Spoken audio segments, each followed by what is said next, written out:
આજ છે અષાઢી બીજ. તો તમને બધાને મારા અને મારા પરિવાર તરફથી અષાઢી બીજના રામ રામ. દિવસની શરૂઆત લીંબુ શરબતથી. ખબર નહીં ખુશીને આજ શું ઈચ્છા થઈ ગઈ કે મમ્મા રસ, તો એના સાથે હું પણ એન્જોય કરી જ લઉં. કાલના બ્લોગમાં જોયું એમ સાફ સફાઈ ઓન ટોપ ચાલે છે. તો કબાટનો પથારો બધો બેગમાં મૂકવા માટે બેગ હકાવી લઈએ.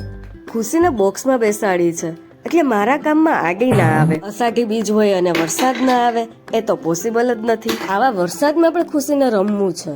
થોડીક વાર એને રમાડી અને નીકળીએ શાકભાજી લેવા માટે. વરસાદ ધીમો છે ને ત્યાં શાકભાજી લઈ આવીએ, નહીં તો સન્ડે સુધી જ શાકભાજી વગરનું રહેવું પડશે. વરસાદના લીધે ટ્રાફિક પણ એટલું હતું અને કીચડ પણ એટલું હતું.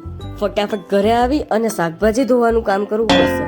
હવે ફિનાઇલ વગર તો જરાય ચાલશે નહીં, એટલે શાકભાજી સાથે ફિનાઇલની પણ ખરીદી કરી જ નાખી.